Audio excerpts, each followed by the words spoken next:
Here I have my S6 again. I got another check engine light. Imagine that. This time it's for the same exact thing. It's for bank 1 and bank 2 secondary air injection. Well, I did the same thing I did last time. I'll pin that in the comments. I took this pipe off and I pulled a vacuum, and the vacuum is actually pulling through this little hole right there. And I got this putty. I can't really not put this putty on, apply it. I gotta apply this putty, and I'll explain it afterwards. So just put it that way. So that little tiny hole right there, it's leaking vacuum out of that hole. And this is some JB Weld quick steel,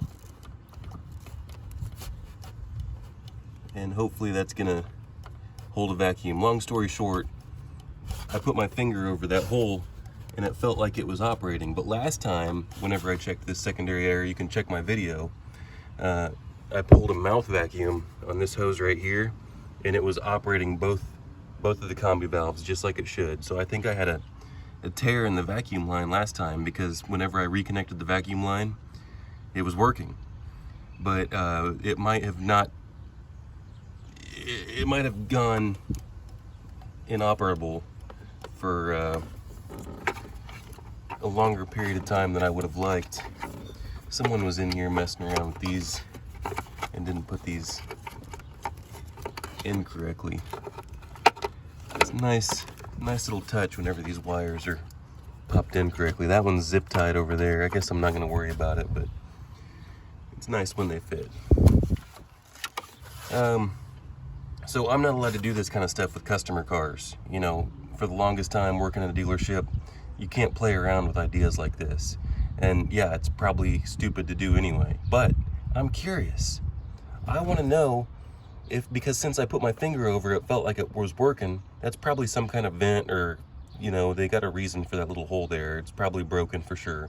But I want to know if I cover it, if it's gonna fix the fault, because really it's just an emission fault anyway. And that combi valve is not, I mean, it's not that hard to get to. There's a bolt right there, and there's a bolt on the other side, and there's 2 bolts on this side.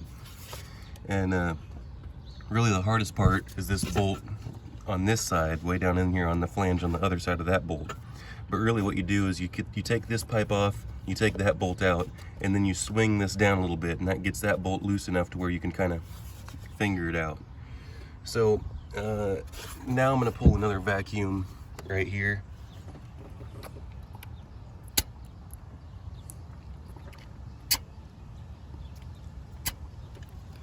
It seems like it might be working. I definitely hear the combi valve over here operating. I don't know if this combi valve is operating anymore or not, but that will at least verify that this side's working now, and then that side is the for sure culprit side. I could go through some other tests and all that other kind of stuff, but I got time to play with stuff myself because this is my car, I own it. And this kind of stuff is stuff that the everyday person can do without a scan tool. So that's what I like to do anyway. I don't necessarily like to show all the fancy scan tool stuff, because the everyday person needs to be able to work on this kind of stuff. And eventually I'll get into more scan tool stuff, but we'll see what happens. I'll make another video on this and see if I'm gonna clear the fault and see if it comes back. It's time to put a combi valve in this bad wagon. Combination valve. It's mission related. It pumps air through the exhaust ports so that you can heat up the catalytic converters faster. There's a couple different ways that they do it, but this is just about changing it's just a basic valve. It's just a vacuum operated valve, right? Let's take this cover off real quick. These just simply pop out after a quarter turn. You want to make sure that they're all loose, and then just jiggle, just a little jiggle to make sure you don't mess anything up. Then we got 3 of these screws right here on this coolant bottle. This is gonna be slightly tricky. So I'm going to, I don't necessarily have the best screwdriver right here. I got a little stubby. And then once you're working with power tools and you get acclimated with power tools, something like this is just like, why am I wasting my time turning a basic screwdriver? I just want to put my little fuel M12 impact driver on there, or my little electric screwdriver, and just zip these things out, man. I just wasted like half a life screwing a regular screwdriver. That's what it feels like now. So, especially when you're using the wrong screwdriver, like a stubby that barely fits like this, like you're using the wrong tools for the wrong job, is maddening. That's why you just gotta keep on buying tools, friends. Because if you got them, you'll end up using them. They'll end up making you more money. So, get after it. So then I'm gonna go ahead and disconnect this wire connector on the coolant bottle. But really, I'd prefer to just leave this over to the side. I don't really want to drain it or anything. Now these wires are gonna cause me just a little bit of problems. I might disconnect this one here. It's not really in its loom anyway. So I already showed you that putty did absolutely nothing. No, edit, the putty did do something. It verified that the secondary air injection fault was only on one side, because when that hole was letting the vacuum release, it had a fault for both sides, both banks for combi valves. It wasn't actually the combi valve for a fault. You know, that's another scan tool misnomer. It gives you a fault for the specific system, and you have to trace it down if it's the actual hoses, valves, solenoids, all that kind of thing. So no, the scan tool doesn't just say, hey, I've got a code for this, replace that. No, that comes along with knowledge. That comes along with experience. Moving on. We can all learn from each other, so if someone watching my channel thinks that a bad combi valve can cause a lean fault, someone let me know. To my knowledge, I wouldn't think that would be possible, because you would actually have to have air forced in from that pump, and I just don't think that when the engine's running that it can draw in air, because this is the exhaust side. But sometimes I'm surprised at the stuff I figure out. So as you can see, this thing is not going to be fun to get out. We got 2 bolts right there that are going to be easy. I can get those out in my sleep. The ones that I'm not looking forward to getting out are on the bottom side of this valve. So we got this big old fat wiring harness, and the best I can do is just feel them with my fingers. I got one on one side and one on the other. So I'm just gonna have to put a small tool down in there and see what I can do. And if I can't get those loose, then I'll have to go further down and try to get it loose at the block, because there's a little elbow in there. But you're not gonna be able to get any kind of good views on me getting that loose. You're just gonna see me do like this for a long time, trying to fight. It's just not gonna be a good thing. So first I'm gonna get this vacuum hose off right here. It's on there pretty good. After I chopped the end of it off and reinserted it, it was pretty solid. So maybe I'll film getting these out. Those look like, I don't know, 4 or 5 millimeter Allen. So like I said, when it comes to Audis, this is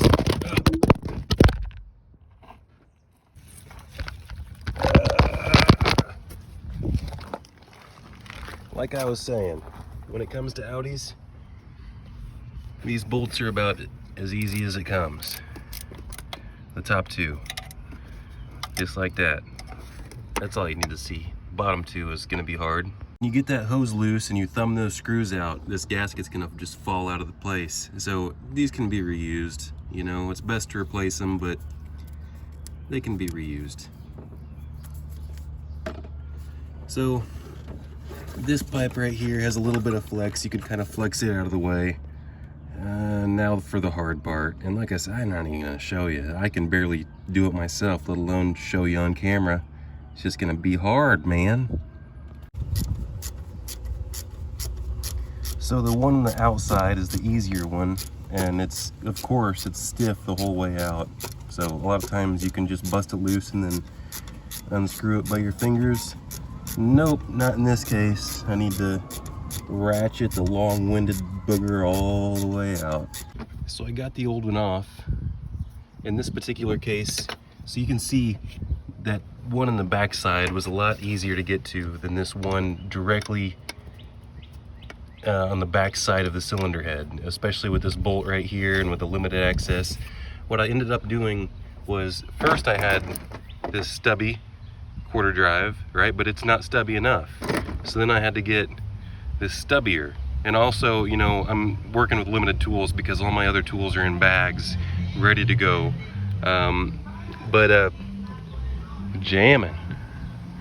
But what I ended up getting in there was, you know, this outside one I can get pretty much anything in there. I could have got a stubby, whatever. You know, I've got a few different assortments of stubbies, but these were all too fat. One thing that I don't have that I still need to get, and I'm always finding more things that I need to get, are quarter drive ball end hex. So really not all of them. I need to get like a 4, 5, 6. I mean, those are the main ones for quarter drive. You know, it'd help to have maybe a 7 I don't use very much, but an 8. You know, I don't necessarily need to get the whole kit, but the quarter drive ball ends, because for instance on that one on the back side I had to end up putting a Torx in it. Now that is a trick that you can do. You can put a Torx in a hex and it fits awfully nice. So for an example, I'll just show you how it fits. Right, I mean it's good enough. So here I've got the old and the new combi valve.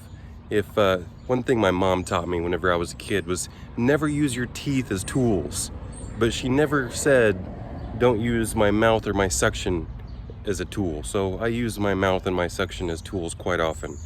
So let's listen to the old one. Yeah, it'll pull vacuum. It sucks. Which before I put this JB Weld on there, I know I'm just trying stuff so everyone can learn.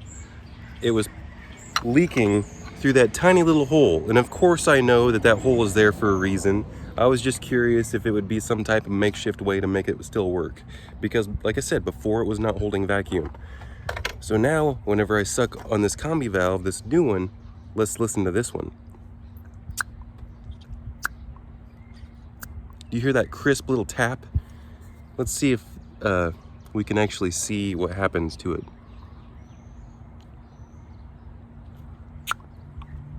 Maybe in the bottom. You can see it moving a little bit, and you can obviously hear it. I'll try this one more time so you don't hear this one.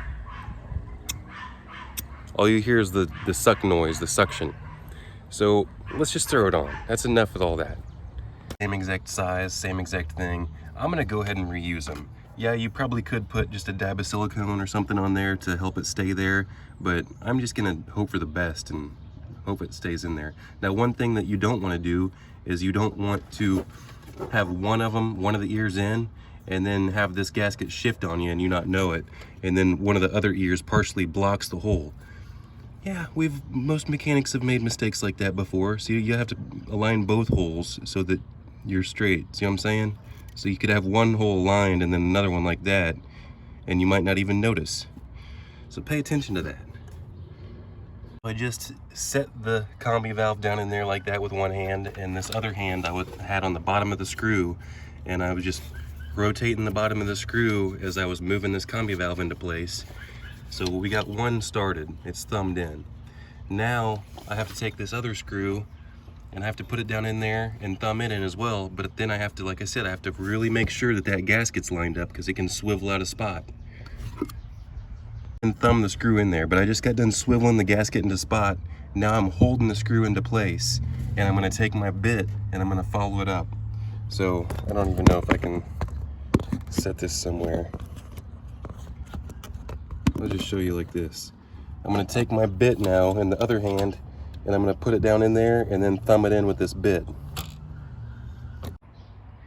There at the end of the job, I found out that the absolute best thing to use is this T30 right here on this little mini ratchet.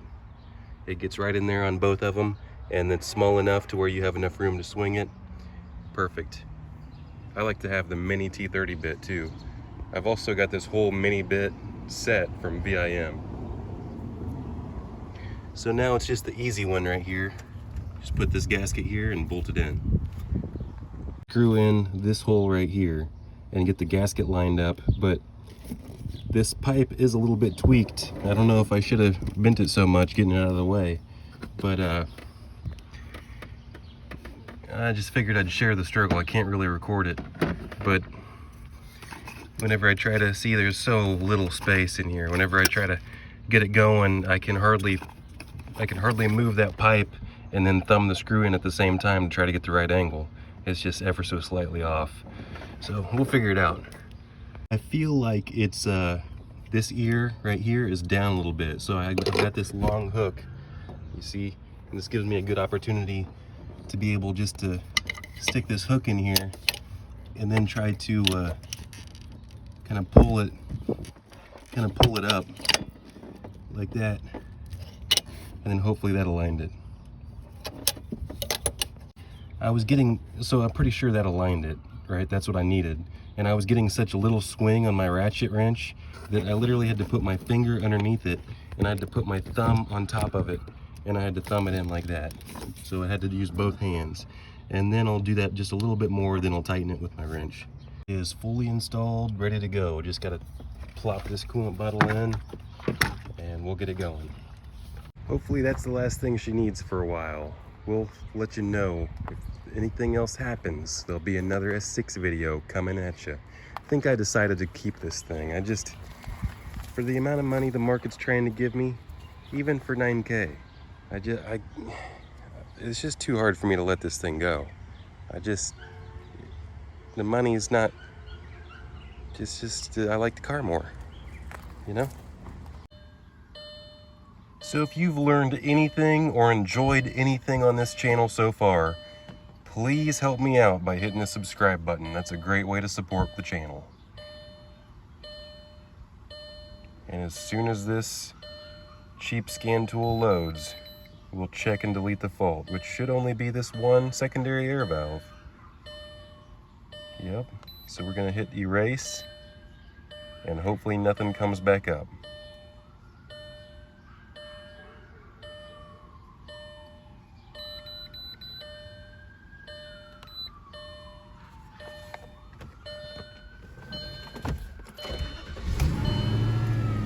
That job took me about half an hour.